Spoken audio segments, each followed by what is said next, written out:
Perfect. Hello everyone, we're back! It's episode 30. I know you've had to wait 2 weeks, but this one's going to be a cracker. Oh, it's because it's episode 30. We've needed 2 weeks to prepare. So, like a good product, podcasts are better fermented, right? So this one's been brewing, it's been fermenting, it's been sitting there.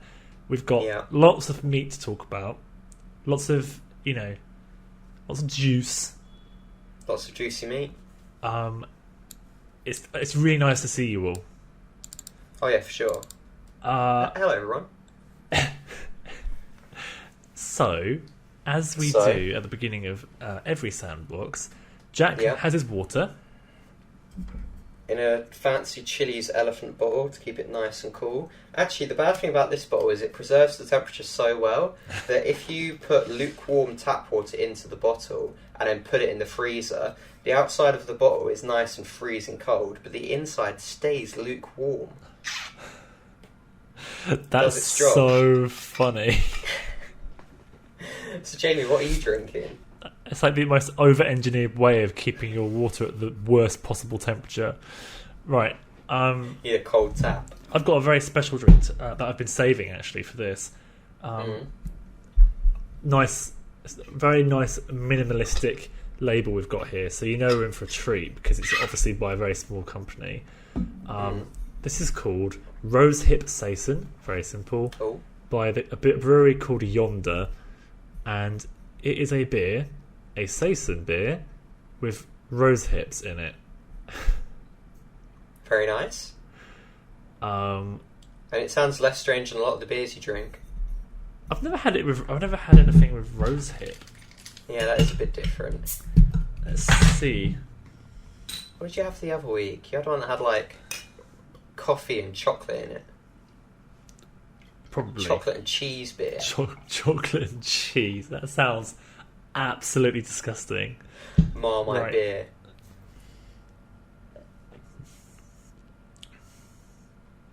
It's a beer. Yeah. Raving review. One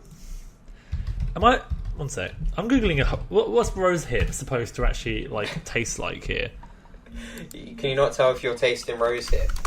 Is that a lack of flavour or just a different flavour that you can't quite place? It kind of just tastes like like a beer? Well, I can tell you that a rose hip... Slightly tasteless lager-ish? Interesting. Maybe rose hip is tasteless. I think it might actually take taste out of what you put it in. You're like, I can really get the rose hips. It's like, I can really taste what was supposed to be there that was taken out by the rose hip. Oh yeah. My taste buds, they've all gone to sleep. It's definitely rose hip.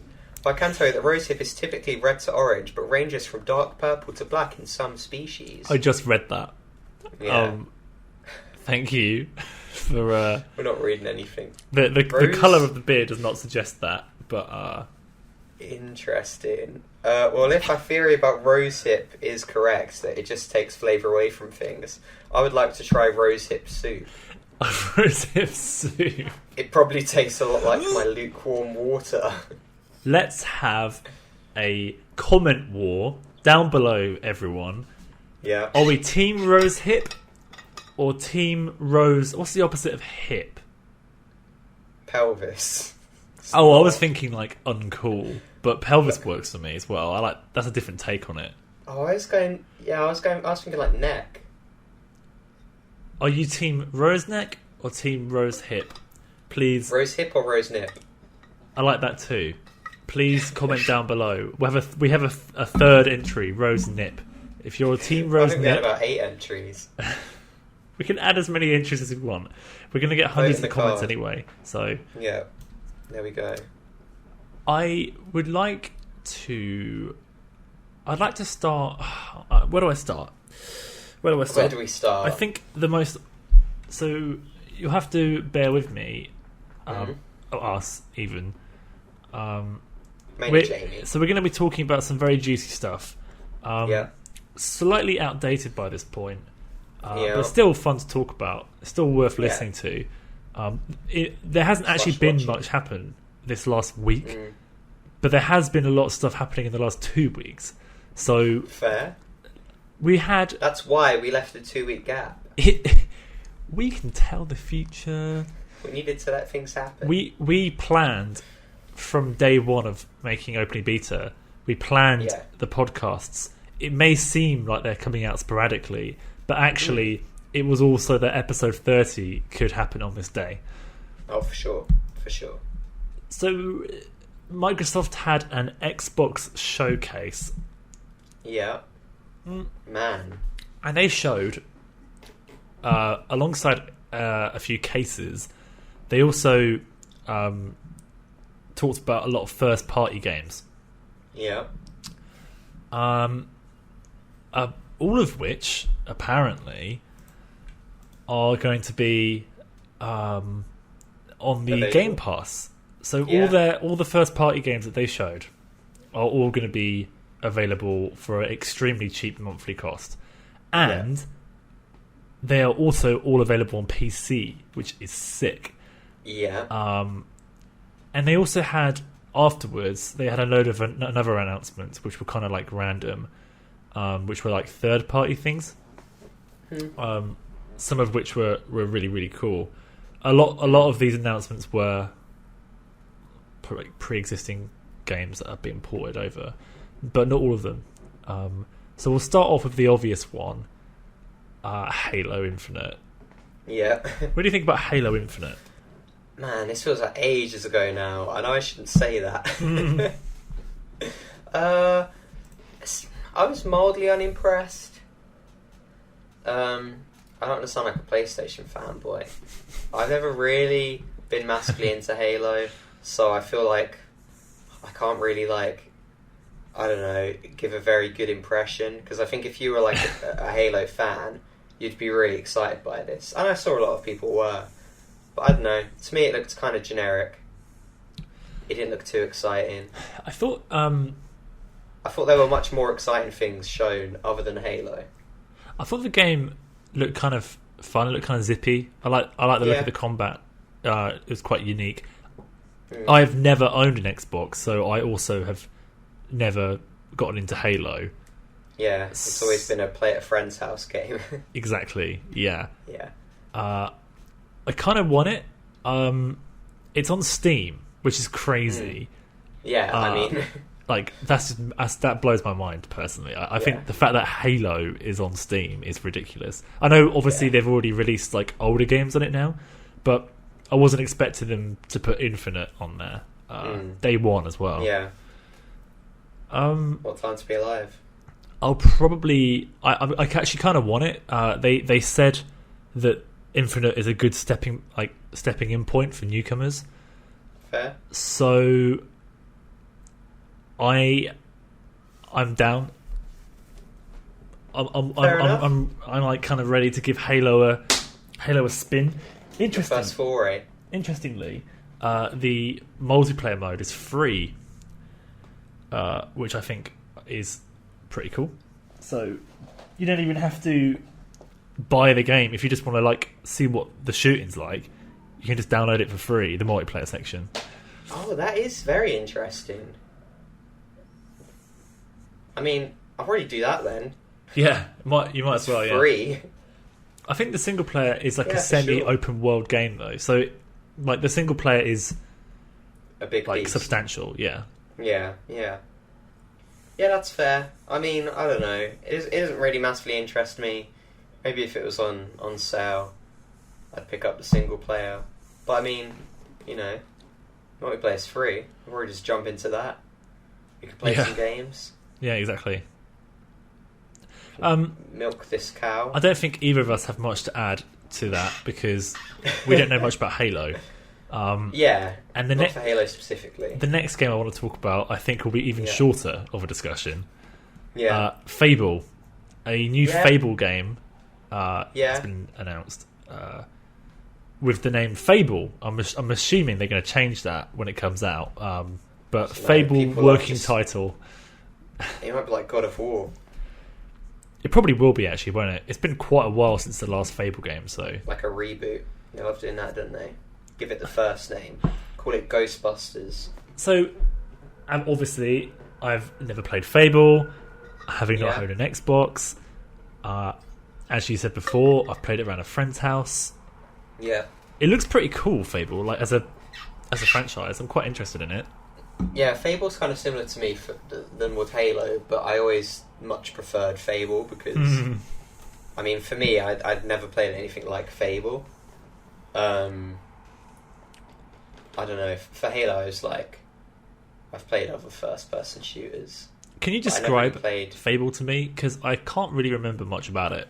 It's just like, you know, fantasy, fun story game. Doesn't it have like a morality thing, like good and bad choices and stuff? Yeah, I'm pretty sure it was kind of one of the first ones. It's Peter Molyneux, is it? I have no idea. I'm pretty sure it's Peter Molyneux. You know, like The Sims and stuff. It is Peter Molyneux. Huh. So yeah, he loves stuff like that. Yeah, you know, it's just like a fantasy RPG. But for me, I'd never really played a fantasy RPG like that before, and it just felt very immersive and fun and very creative. Yeah, I've always kind of not like been a fan of the Fable franchise because I've never owned any myself, but like from afar, I can very much appreciate the franchise, and I know it has a very dedicated following. So, yeah, I think a new Fable game is pretty guaranteed success. I'm kind of talking about these two games, I'm kind of getting pretty hyped, you know, because it really does feel like I missed these classic Xbox games. And I kind of get that sometimes. I really did. I was quite envious of my friend's Xbox because Xbox, as in the original Xbox, was really ahead of its time when it came out. Yeah, hilarious. Yeah. It had like super good online and a store. Eventually, I think that was added on later. Yeah. Compared to the PS2, it was like it felt like a really cool console, but I just knew I'd never own one because I already had a PS2 and I was a child. So yeah, Xbox. Yeah, I mean, yeah, Xbox definitely felt kind of like a bridge between the generations.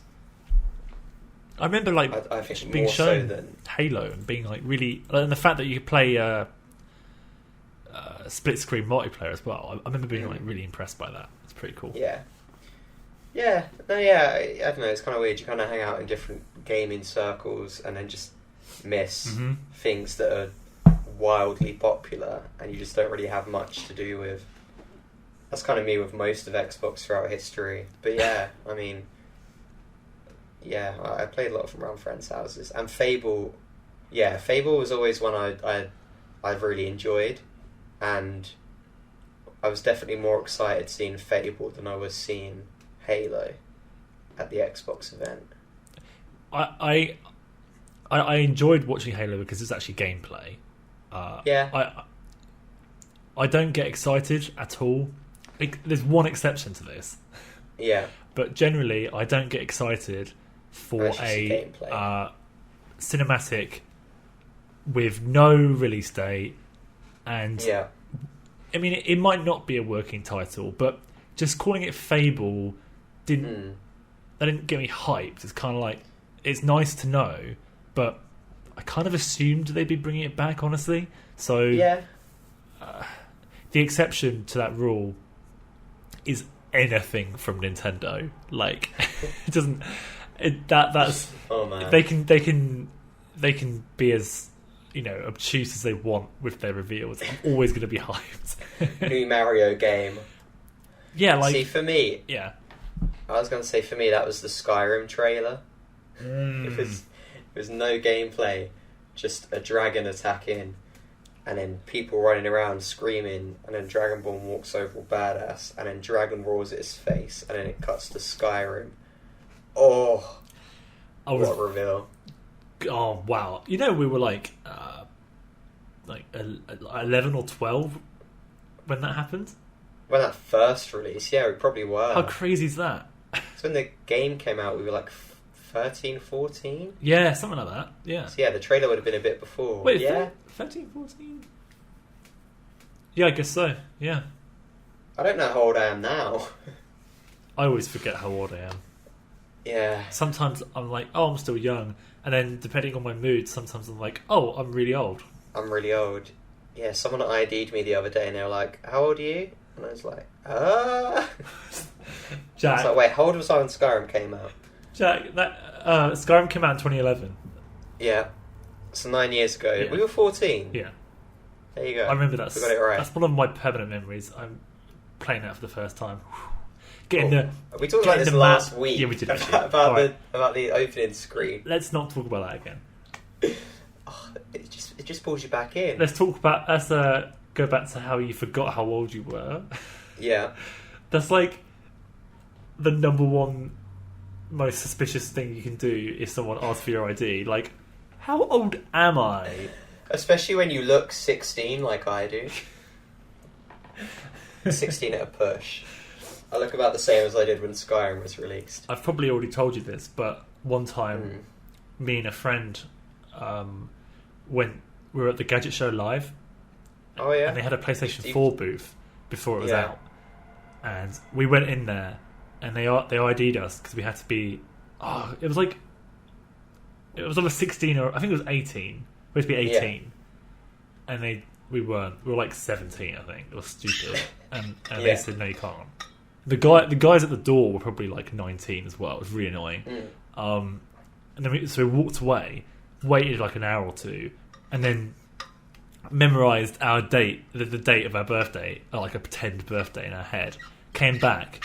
When they said how old we were, we like really quickly told them their birthday. They so knew what we were doing, but they let us in anyway.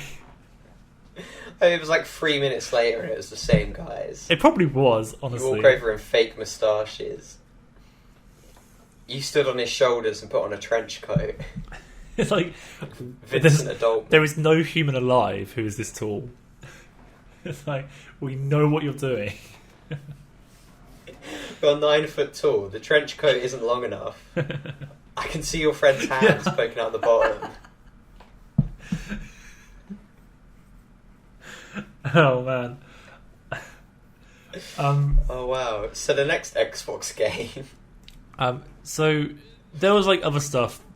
I'll be frank. There's a load of other stuff that I don't care about as much. Hi, Frank. Stuff that look cool, like State of Decay 3, and I think there was possibly a new Forza game. I don't know. That stuff doesn't really interest me though. So if you don't mind, I would like to talk about a couple of third-party games that were announced. Go for it. So this one had me freaking hyped. Warhammer 40k Darktide. Have you? Let me look at that because I'm pretty sure I saw that, but I don't remember. Oh man, it's Vermintide, but it's set. It's now 40K. It's now in the 40k universe. Yeah, I did see this. Man, yes, I'm so hyped for that. Yeah, that's extremely hype. Like Vermintide is awesome. I really should play that again. But yeah, they're actually touching the 40k world. I love it. 40k is the lore and everything is just so great and underutilized. But the one thing that really annoys... I mean, there's a lot of really great 40k games out there, which I've talked about a lot before.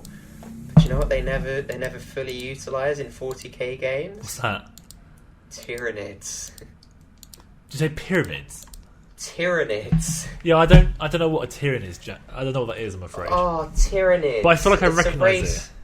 It's a race in 40k. They're like alien dinosaur kind of things. Okay. They're very kind of like the alien from Alien. They're so awesome. Just Google image Tyranids and look what comes up. You know, and like, to be honest, right? I have, I'm a passive very keen but passive onlooker to the 40k universe. I don't know much about it. But it looks so cool. I have a couple of friends who play it, and actual Warhammer, and I've had I've talked to them. Literally, well, I say I talked to them. They talked at me, and I willingly listened. I was like, "Yes, please keep going." They just told me all about the lore, and it's so cool. It's so it's crazy. It's so good. I mean, if I grow to be a rich man, I would very much like to collect Warhammer and paint it and everything else. I mean, my dad is an avid Warhammer 40k collector / player, to the point where we have a large room in our house filled with Warhammer. I love that. Yeah, it's a lot of fun. I've spent a lot of time playing Warhammer 40k over the years, and Tyranids are just so cool. They're really cool, and there's not really a whole lot like Tyranids in sci-fi. I don't know. I mean, I guess maybe there is. I guess they're kind of heavily inspired by a lot of different things and stuff, but they're just, if they were properly utilised in the way they are in some of the lore, it would be so cool. There really would be nothing else like it. Man, and like a Vermintide game with Tyranids would work so well. I feel like they might actually do that. I can't remember the... I hope there's Tyranids. Let's have a look. I can't remember what the enemies are. They look like zombies. I don't know if they're pretty demons sure it's or chaos. Necrons or something. I was going to say, I think it's chaos demons and stuff. And they always do chaos, which I do like chaos as well. And admittedly, all of it's really cool. Yeah, I'd love to see more too. It is actually chaos. I'm really excited for this. Yeah, it is chaos. It looks so good. It does. No, yeah, I am very excited for this, and it does look really good. I just always like an opportunity to rant about how there should be Tyranids in more Warhammer 40k games. In Vermintide, it wasn't just Skaven you fought, it was Skaven. Yeah. They were like another race, and there was also Beastmen as well.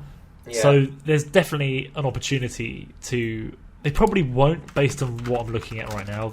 I feel like then you're not going to be going up against... You're gonna, it's all about fighting massive hordes of enemies, and I feel like the Tyranids seem too big for that. Am I wrong in saying that? No, you are wrong. There's loads of small Tyranids. Okay. Yeah, I mean, in all the pictures of them, it's going to have the huge ones, but no, there's plenty of man-sized or smaller Tyranids. That's their thing. They fight in hordes like Skavens. So. Oh man, okay, wait, come on then. That's why I'm envisioning this is perfect then. They should definitely do that. I mean, I guess they're more like lizard men in Warhammer, but I don't know if I would even compare them to lizard men. I think they are more like Skaven in Warhammer. It's probably the best comparison. Yeah, my Warhammer knowledge is mainly rooted in the games, like fantasy Warhammer, not 40k. I know because I've played quite a few fantasy Warhammer, so I've gotten to grips after a good load of Wikipedia searches. I think I've gotten to grips with a lot of the lore in that, which is why I'm so hyped for Darktide. Like, man, thing is though, God knows when this is coming out. Planned release date 2021. Yeah. Okay. Well, I mean, I guess it's even harder to plan nowadays with COVID and stuff. Yep. You don't know what working conditions are going to be like. No, it's cool though. Let's see what happens. It's a high quality looking game. Like it looks amazing. I'm hype. I always like more Warhammer games. They're generally very good. I do need to give Vermintide another pass through because I didn't play enough. I really, really enjoyed Vermintide. I don't know. We never played it together. Hey, you've got it, haven't you? You've got Wait, I've got Vermintide 2. Hey. Wait, I think I've got both of them. Would you?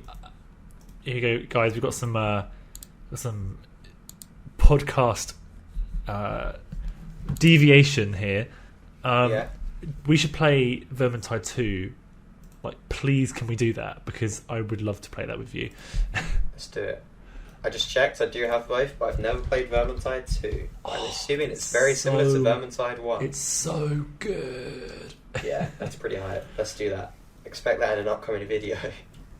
Right, moving on from Warhammer. Yeah. We don't have to talk about this one for very long, but there's a game called, it's either Balan or Balan. I'm going to go with Balan. Wonderworld. And it's a game that was made by the original creators of Sonic, as in like the two like lead director guys of Sonic the Hedgehog. Yeah. And it's the only reason why I bring this up is because it's like it's a weirdly what's the word? I guess retro. It's like a proper retro 3D platformer. It stars Cappy. And it's it has Cappy in it, and it's exclusive to Series X. It's interesting. It's just, and it's made by Squeenix. Yeah, it's kind of weird. It looks like an indie game. I don't mean that in like a bad way. In a negative way, like, no, yeah. But it doesn't look like it looks like a small budget game, and it's kind of charming. I like it. It looks very vibrant and colourful, which I like. Oh, it does look good. I've seen screenshots and stuff of this, but I hadn't actually properly looked at it because I don't know why. It did kind of pique my interest in screenshots, but yeah, it looks really cool. It looks kind of like maybe Rayman-esque. I agree. It definitely does. Yeah. Yeah. Very interesting, and you've got all the different costumes and stuff. Maybe a bit Mega Man-esque. Maybe a bit Crash Bandicoot-esque. It reminds me, honestly, it reminds me of Mario 64. I mean, Spyro. Yeah. I can see Spyro, but I can see a bit of Spyro 2 and 3. Bit of Spyro, bit of Mario 64 with obviously a healthy handful of Mario Odyssey in there as well. Yeah, it's very interesting. I mean, it looks like a Switch game. It does. Yeah, exactly. Which is kind of I would love to see more games like that on other platforms. Is it? Wait, it's not exclusive to Series X. Oh, is it not? It's on the Switch. Is it? Or I'm assuming because Nintendo uploaded a video of it. I wonder if it'll be on PS4. Oh, funny! I must have got my wires crossed. I think it was announced as a Series X thing. That's why I got confused. Fair, which is interesting because this doesn't look like a game that would be on Xbox. No. It looks just like a Switch exclusive indie game, but it's an Xbox Squeenix. What a world! Yeah, it looks very fun and vibrant and creative. Love it. For our next topic, I've got a series of short things I want to say. Do it. Horizon Zero Dawn comes out on PC this week. Oh yeah. Hyped. Are you going to pick it up? I reckon, yeah. It's a very fun game. I'm looking forward to that a lot. Yeah, I love it a lot. I really like the main character. I think she's really underrated. I know nothing about the main character at all, so I actually don't know anything about this game. I'm really hyped. Yeah. Going blind. The story really shocked me. Actually, it went more in depth than I thought. Yeah, I've heard the stories are like super good. Which surprisingly, it's really like there's loads to this. They really thought this through. The last time Guerrilla released a game, it was Killzone Shadowfall, which was kind of all right. The fact that they went from that to this is awesome. It looks really hyped. Anyway, it's really cool. The next thing, which I think is awesome, I don't know whether this is announced recently or I've just found out about it recently. Star Wars Rogue Squadron, the Star Wars flying game that's coming out soon. It supports VR. Ooh. Which changes everything. That will make you feel very ill. Yeah. But that made it go from I wasn't going to buy that. It was cool, but I wasn't going to buy it. But now I'm gonna buy that if it's in VR. That looks sick. Wait, hold on. Star Wars Rogue Squadron. What one is it? Is it Star Wars Rogue Squadron? Jamie, Star Wars Rogue Squadron came out in 1998. No, is that not the name of it? Oh, it's called Star Wars Squadrons. That's why. There we go. I was trying to look at video footage of it and trying to imagine it in VR. Yeah, I got confused with the old one. And then it was footage from 1998. That would be very, very interesting. That'd make me feel even more. There's no gameplay. Oh, is there still not? I don't think so. No, there is. There's a gameplay trailer. What? There is. And it came out a month ago. Oh, I haven't been keeping up to date. A month ago. Like I just read that it's in VR. Like only the most hard-hitting news heroes in VR, bringing you gameplay from a month and a half ago. Oh man, this is awesome. Yeah, this looks really cool. This would be awful in VR. I would not be able to stand up. Yeah, that's a cool announcement though. I like it. Oh, you wouldn't play this standing up. Definitely, totally play it sitting down. Oh, it looks so sick. I feel like I'd still fall off my chair. I hope it's good. I'd be leaning all over the place. I hope so. Like, obviously, VR won't be enough for me to get it if it's really boring. Oh, yeah. But yeah, man, it looks some genuinely potential promising. Here. Anyway, so the next thing that I want to talk about is a really funny article that I came across, which I had to include in the podcast. Go for it. So there's a book written by here we go. Good start, Jamie. Good start. The book is called A Traveller at the Gates of Wisdom. Written by John Boyne, who wrote The Boy in the Striped Pajamas. So we're talking serious stuff, right? Serious. Yeah. And this is not a fantasy novel. This is like a historical novel, a real. Yeah. It's not make believe. There is. Listen to this is an actual passage from this book, right? The dyes that I used in my dressmaking were composed from various ingredients depending on the colour required, but almost all required nightshade, sapphire, keyswing, the leaves of the silent princess plant, octorock eyeball, swift violet, thistle, and high-tail lizard. I employed spicy pepper, the tail of the red lizalfoss, and 4 Hylian shrooms. This person Googled what old 5th century how dyes were made in the 5th century, and the first thing that came up when he typed in how to make red dye was Breath of the Wild, and he just put it in. He just put that in. So funny. Are you on the Verge article? I am, yes. Do you want to read the headline? Because it's really funny. Zelda recipe appears in serious novel by serious author after rushed Google search. That's so funny. They googled how to make red dye, and the first result was how to make red dye in Breath of the Wild. Oh my god, I love it. But this is hard-hitting gaming news. I think it's really interesting though, because it blows my mind how someone can do that. That's a seriously long passage. I mean, as in, it's not just like a single word. That's a whole paragraph where he completely cocks it up. It's a long paragraph. And the editor didn't spot the mistake.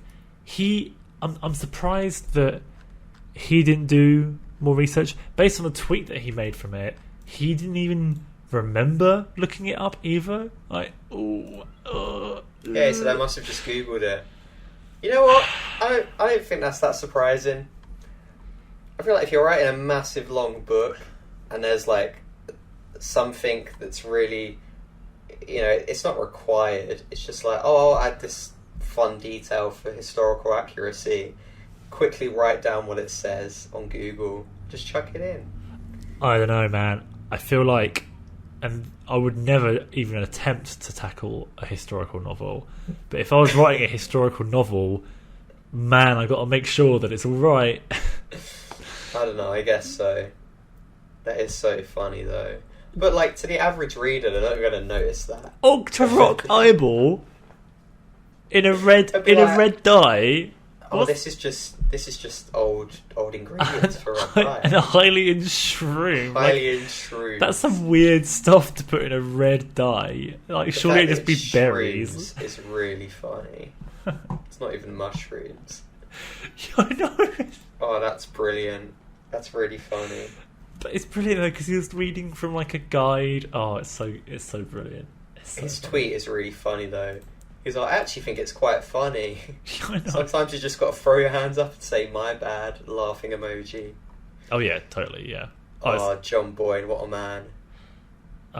So that's really funny. The next thing on the agenda that I have is again, old news, but still worth a discussion, still a bit of fun to talk about. The Nintendo Mega Leak. Yeah.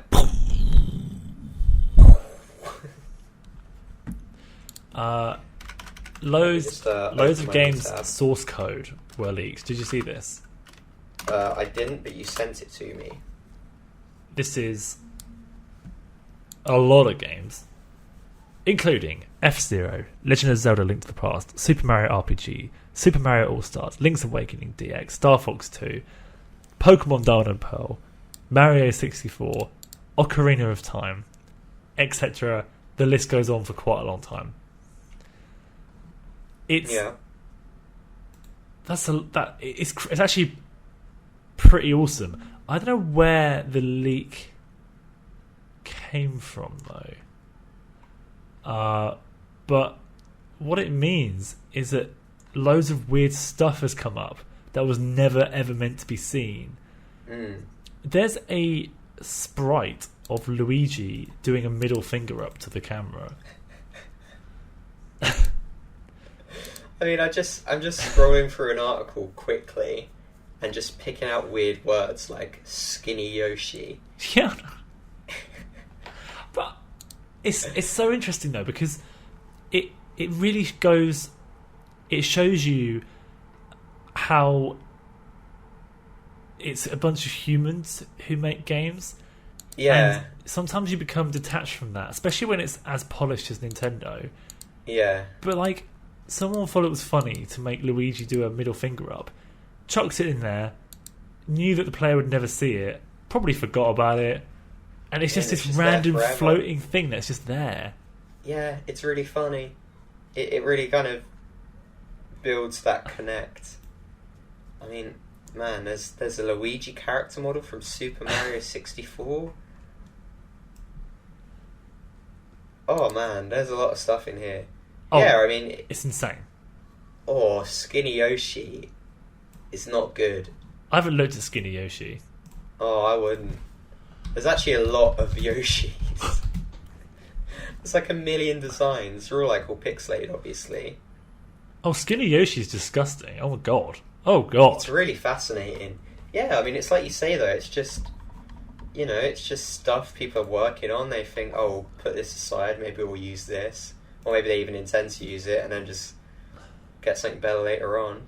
And there's also like gives you more insight into the process. Like there was this guy who was tweeting about how he made a tool for something really obscure, and it wasn't even a good tool. He like made it in Python or something, but he used it just to help him out understand like how the game engine worked. Yeah. And it's just in there, and someone brought it up, and he was kind of a little bit embarrassed about it because he said this is not.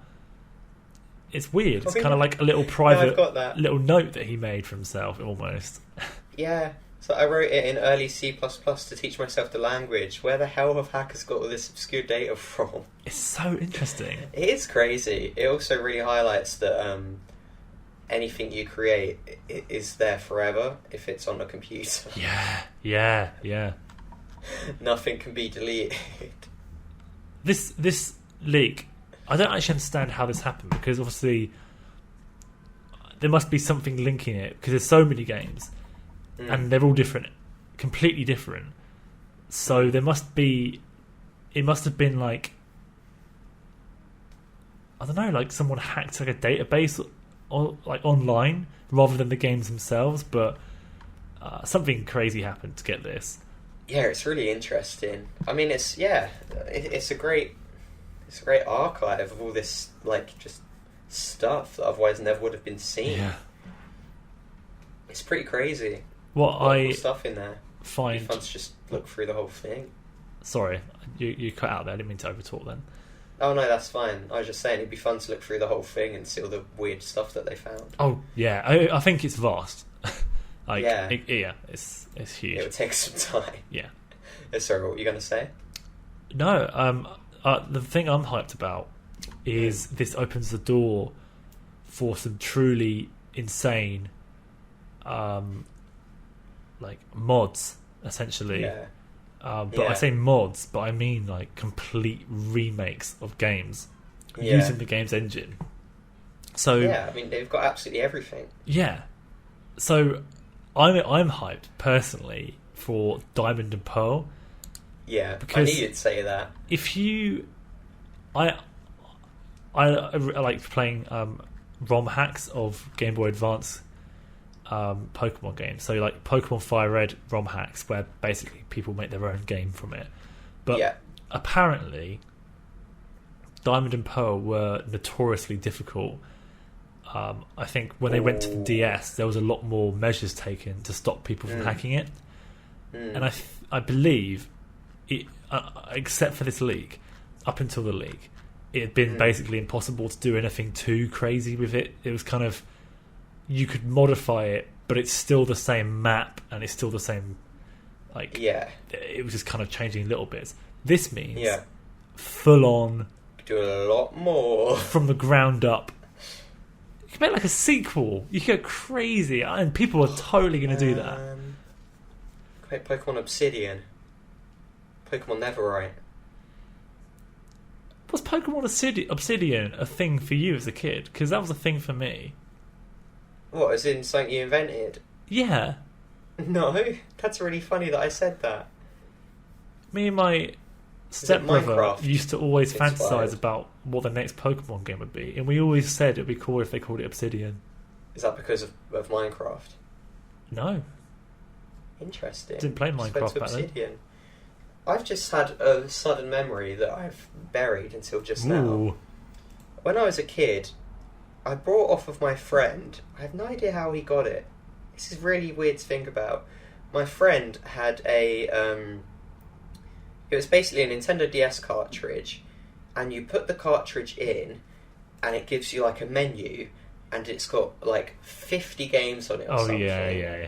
And then you go on them, and then you can set like ROM hacks basically. Yeah. And then you put the game you want in. And the only game I had that had hacks for it was Pokemon Diamond. So I would like, I had my main Pokemon Diamond, world where I would just play the game legit. And then I had like a ROM hack one where I'd have like infinite health and all of my Pokemon are Mewtwo and just stupid stuff like that. All shinies. I forgot I ever had that until just now when you said that. I had the same thing. Yeah. I bought it exclusively for Pokemon. Yeah. And I think the only game which was really well supported was Pokemon, because I think people just loved hacking Pokemon. And I did the exact same thing as you.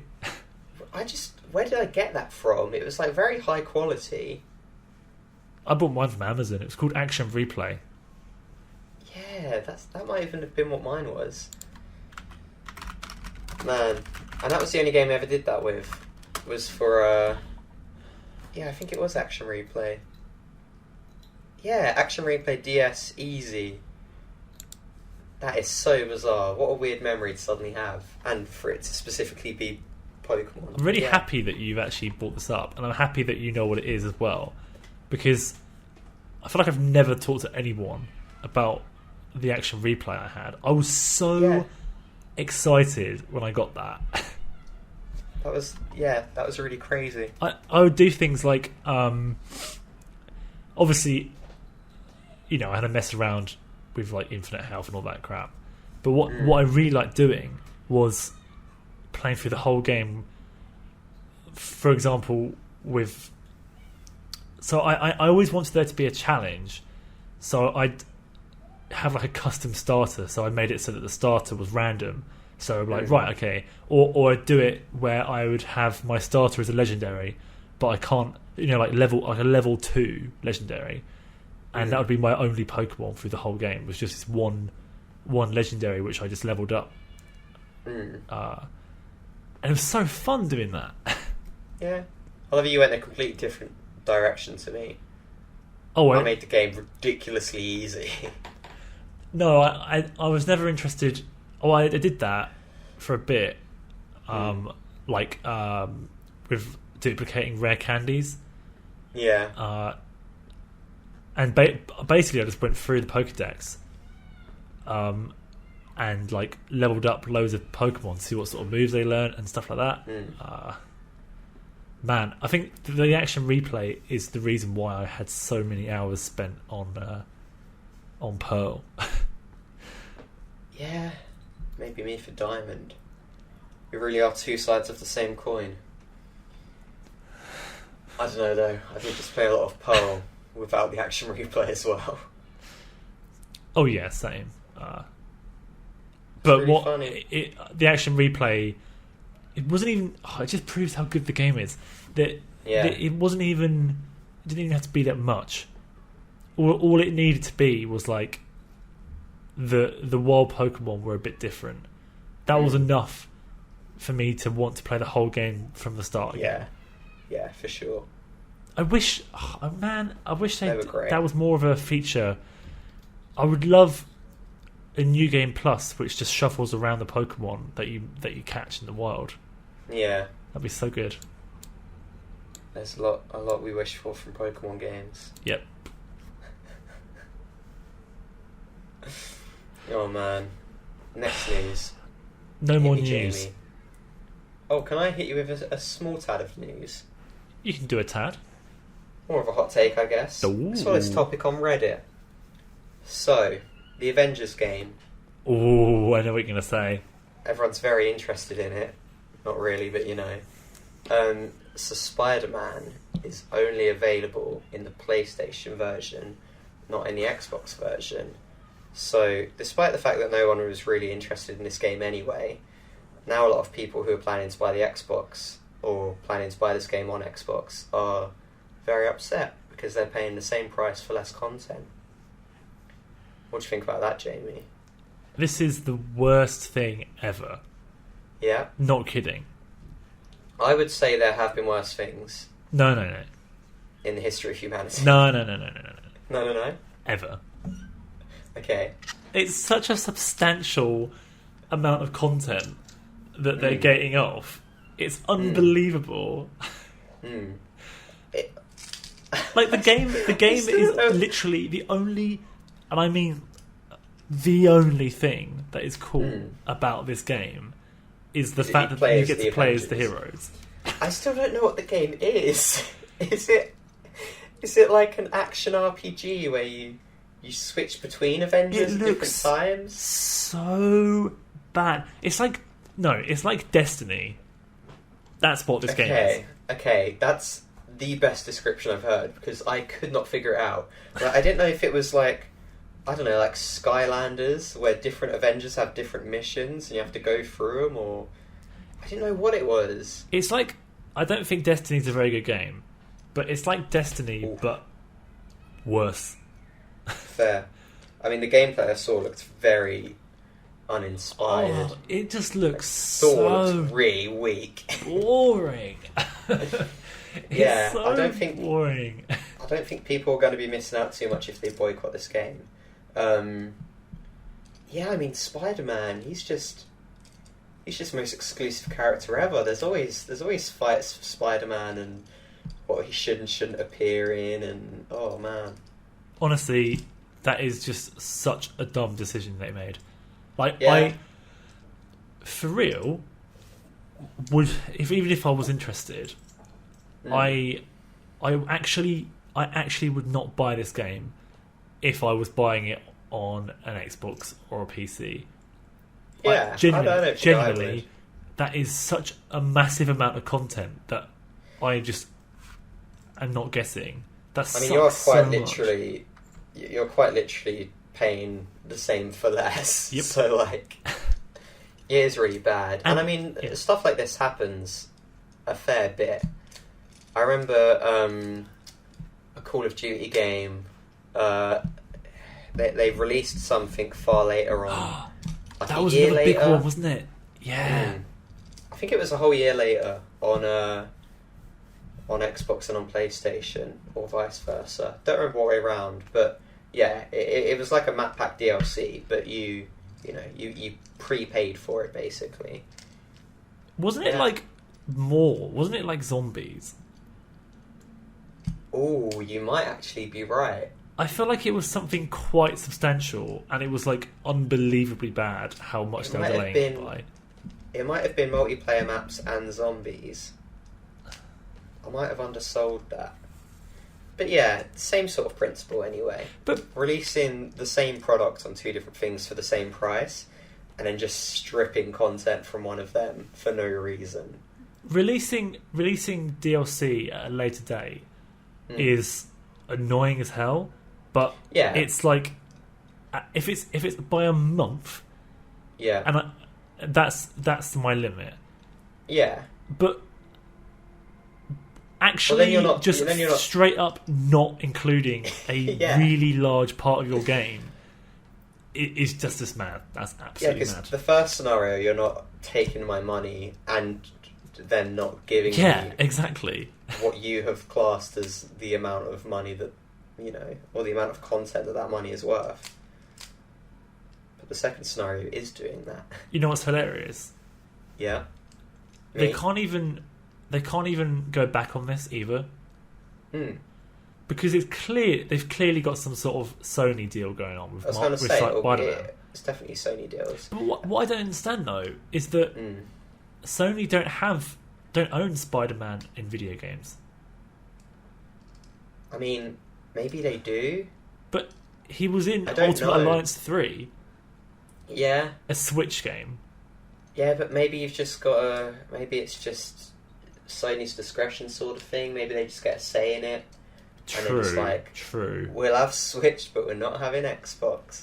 Because, why would they say no to Switch? Switch isn't really a competitor to PlayStation. No, you're right. Xbox is.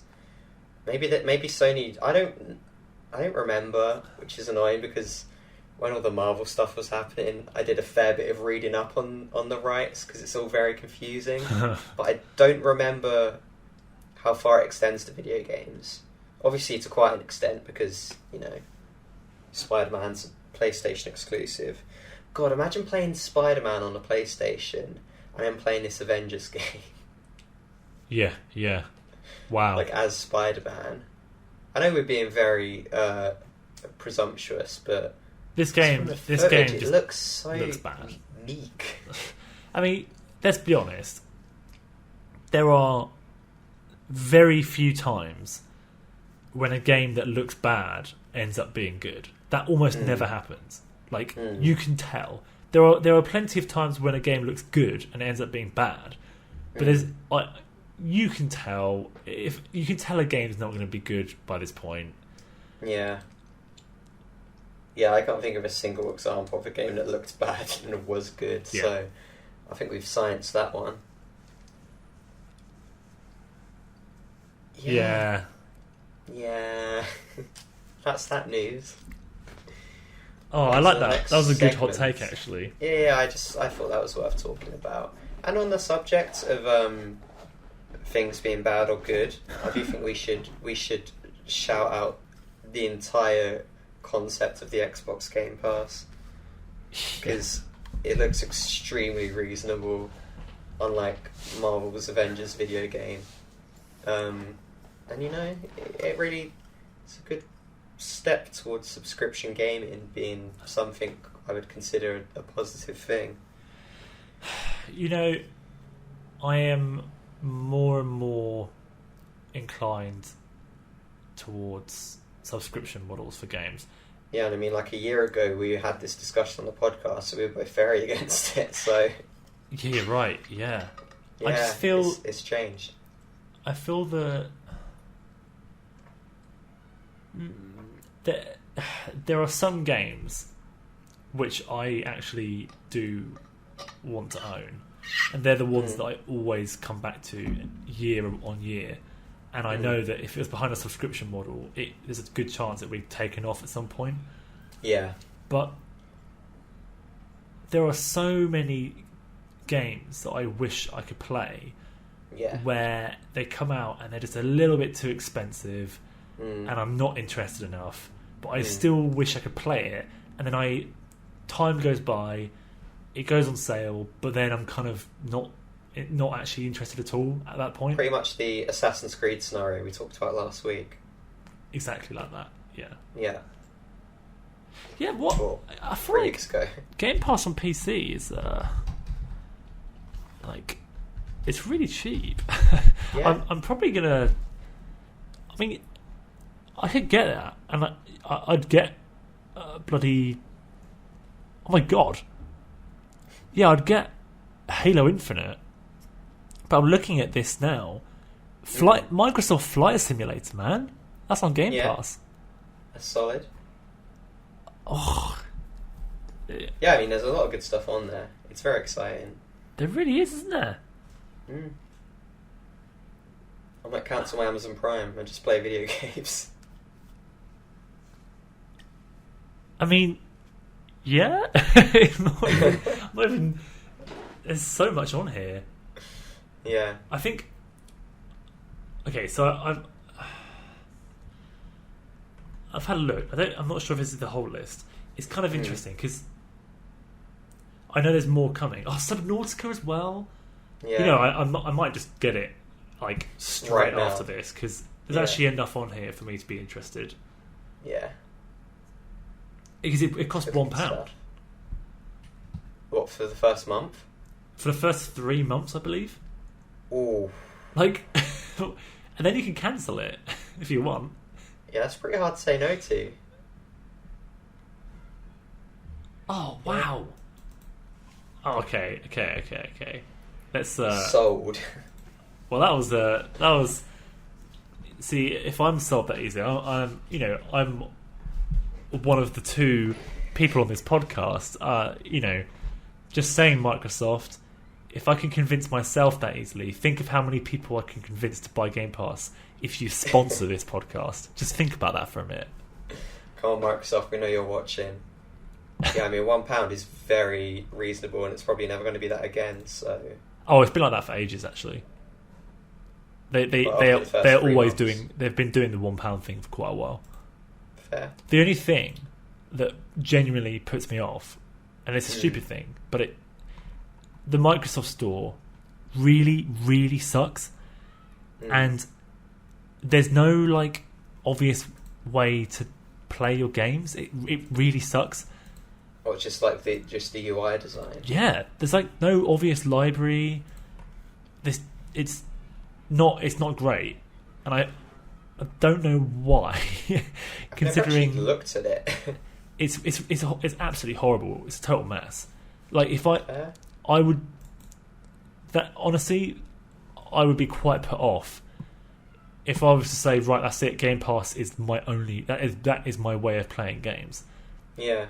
I would be very put off if I couldn't easily see my collection. Yeah. I mean, I love looking on Steam at the ridiculous amount of money I've spent.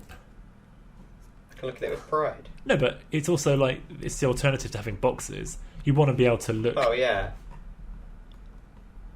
You scroll through you're scanning along a shelf. Yeah, and exactly. And also, I might just forget what I want to play. Just look at the list. Oh yeah, that one. Can't do that if there's no library. Xbox Game Pass. Out now. For PC. Join to get your first month for £1 and then a limited time price of $3.99 a month thereafter. It's really cheap. And once your first year is up, it's £56 a day. Yeah. Probably not. I want to get it for like. I wanted to play Sea of Thieves. We could play Sea of Thieves. We've never played Sea of Thieves. No. That's a totally great Jamie and Jack game. We could farm some content here. It's all exciting stuff. I think, though, Jamie, we have to move on to the next segment. Which is the end? I mean, we can end it. Do you want to talk about... Talk to me about any games and movies on TV that you've been watching. So, games and movies. Games, not a whole lot more. I've mainly been playing The Last of Us 2 still. I am still loving it. I am way past the point now where people told me I would start to dislike it, and I still love it. Huh. Everyone's a liar, and I don't care how late it is after all of this has happened. I'm going to make a video when I finished it about how great it is, because I still love it. But let's see. My opinion might change when it ends, but I'm like 20 hours in. I've got like 4 hours left. Okay. I'm loving it. It's still great. I cannot comprehend everything that's happened, but oh well, that's in the past. Yeah, other than that, not really a whole lot. I've just been playing a ridiculous amount of games that I picked up in the sale and from my Humble Bundle raid. We got a free game. The developer was kind enough to send us a key. It's either called Girobox or Gearbox. That was a fun little puzzle game that I played early beta. Expect a video on that soon. I'm looking forward to that. Yeah, it was cool. It's very simple, but you know, I enjoyed it. It was good. Nice. And it was free for me. That always makes it good. Oh, sorry, quick update. Yep. I just bought the Game Pass. For God's sake. We are seeing it live here, ladies Jack, and gentlemen. that was really easy. I didn't even do anything. It like automatically knew my PayPal. I just had to click yes. It took my money so easy. I love it. That's really funny. Well, there we go. So, Jamie, tell us what your experience has been like with Xbox Game Pass. Yeah, right. Yeah. No, tell me so more about. Have you been playing anything? I want to know more about what you've been doing because I haven't got a whole lot to talk about. Oh, that's fair. Well, I haven't really been playing anything else. I've been rewatching Community for a third time. This time with my girlfriend. Oh my god! Oh, okay. I guess if you're watching it with her, that makes it worth doing. So I watched it. Then I watched the first season with my mum. Then I watched the first season with my dad. And now I'm watching it with my girlfriend. And we're on season 4. And it's still really good. It's funny because season really 2 funny. and 3 were my favourite. But now I've seen season 1 so many times. I think season 1's my favourite. So I think the only solution is to rewatch seasons 2, 3, 4, 5 and 6. Like 4 more times. It's really good though. It's just a really easy watch and really fun. And also, another thing that we watch, I haven't watched it in months because of lockdown. I've been separated from my girlfriend. But now, we're together again. I've been watching more of Vikings. Yeah. Have you ever watched Vikings? I've never actually watched Vikings. I think I've discussed it before. It's really good. And I mean, after like a 4-month gap, it took us a bit of time to find what episode we were on. Because... That's a long gap. Or is that because... Save we were on for some reason. sorry. No, it's just because of lockdown. Cause we just wanted to wait till we watch it together. But it's still really good. I got sucked straight back in. I mean, just like the fight scenes are so good. They're on par, if not better, than Game of Thrones a lot of the time. And it's just got really great characters and everything. We've had kind of another pause on that from watching Community because Community is just really easy to watch. Vikings is a bit heavier, but it's really good. I'd recommend it. It feels like it stays consistently good, even after some quite big characters drop out. That's always a worry, isn't it? Yeah, and it feels less like in Game of Thrones. Obviously, if a big character dies, it's part of the story, at least in the first half. But with Vikings, it's like if a couple of characters die, and you think, that wasn't really as much for the story as much as it was because that actor went on to do other things. Yeah. I hate that. It's a shame. but I've yet to notice a drop in quality. We got like 2 more seasons, I think, but they're all like split into 2 parts. It's got like 4 more seasons. I don't know. It's good stuff. I think you'd enjoy it a lot. I should definitely watch that. Yeah, for sure. And it's ended, and I'm avoiding anything about Vikings as much as possible for spoilers, but I get the impression that fans were happy with the ending and satisfied, so that's always nice to know. Yeah.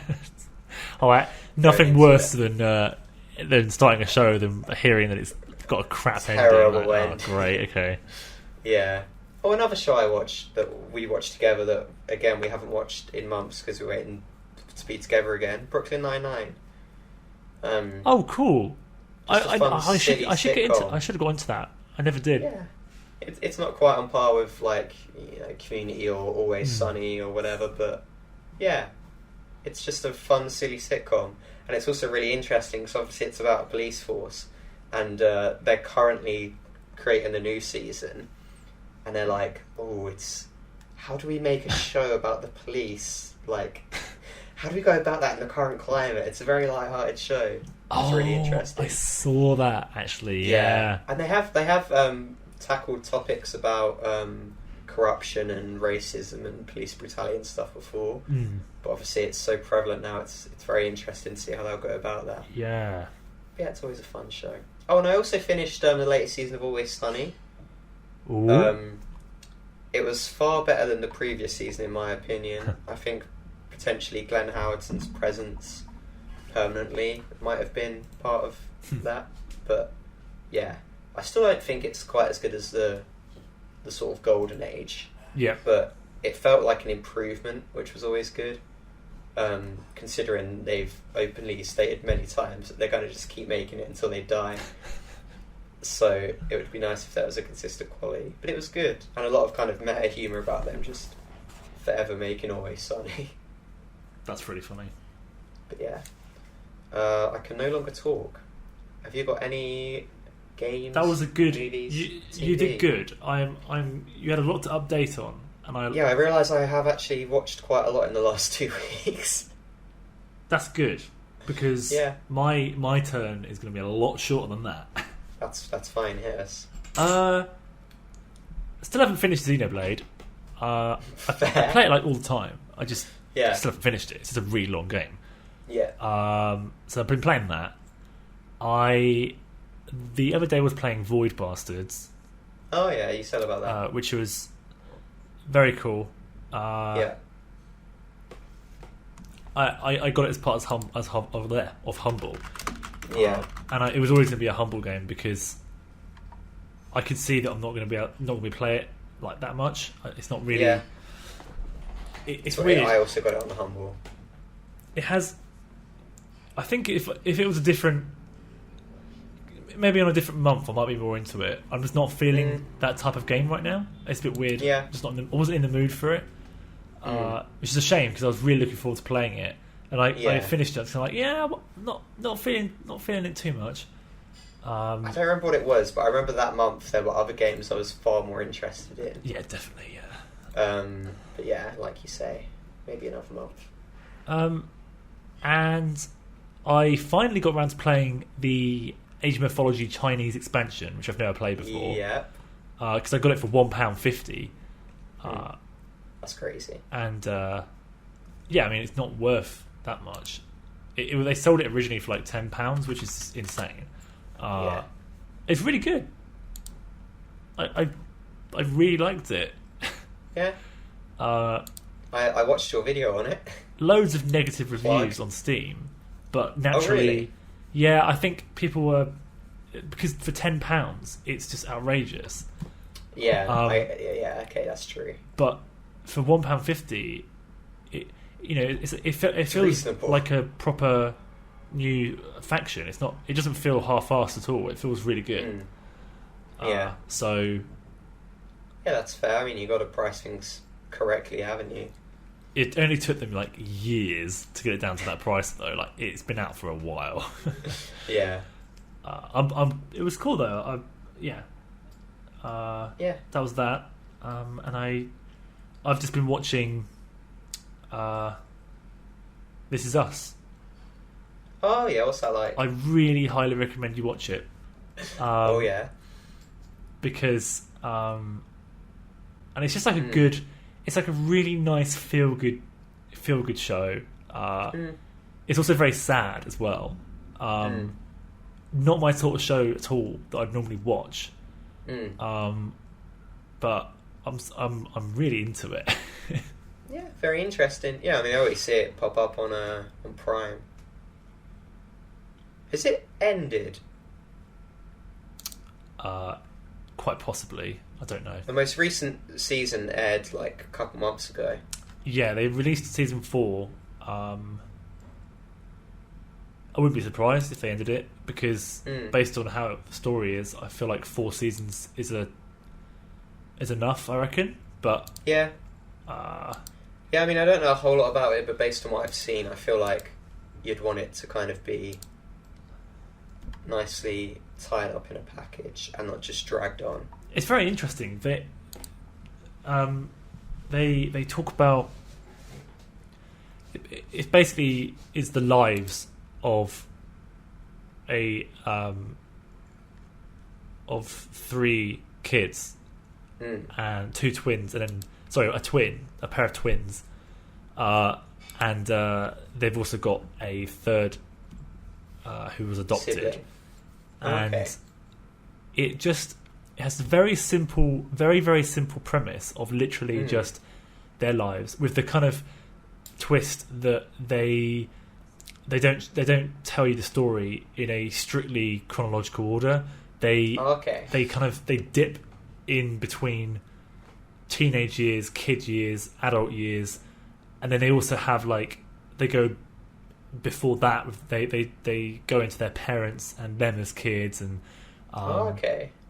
and they tell you, instead of doing it all in one go, they'll tell you they'll dip in and out of the different timelines to build up this picture of why they are what they are, and it's just super cool. It's a very, very realistic. I say realistic.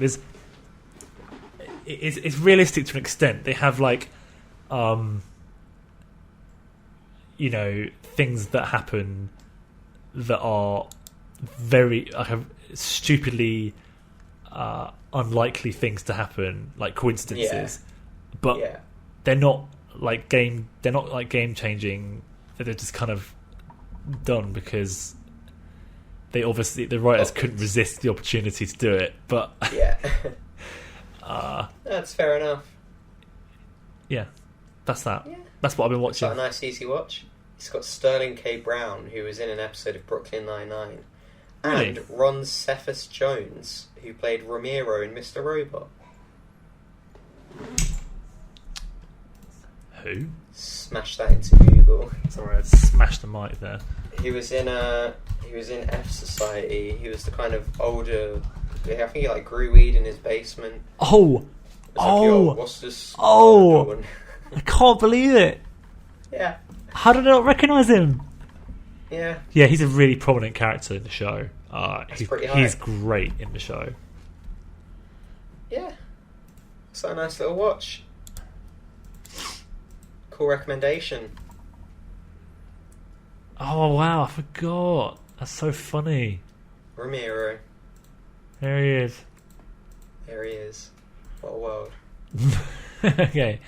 I think, if it's okay with you, I think we should wrap up. I was literally about to say the same thing. We had our hot take earlier when we discussed Spider-Man. My belly is full of hot takes, and we shall have no more. There shall be no more. And I've got Game Pass. Apparently. We learnt a lot here today. I hope you enjoyed episode 30. It was quite a monumental one for the previously mentioned reasons. I went back to my roots with my plain red shirt, But I also got a professional haircut, and I'm in a different place with worse sound quality. So Woo-hoo. a lot has happened. Jamie, do you want to give us some final words? When the world was created and atoms smashed together to form heavier compounds, which then formed rocks, which formed planets, and eventually our solar system, it was always, on the atomic level, intended that you, the listener, and your atoms would collide in a certain way in which you would get to the end of episode 30 of Sandbox. Thank you very much for listening. Thanks for watching.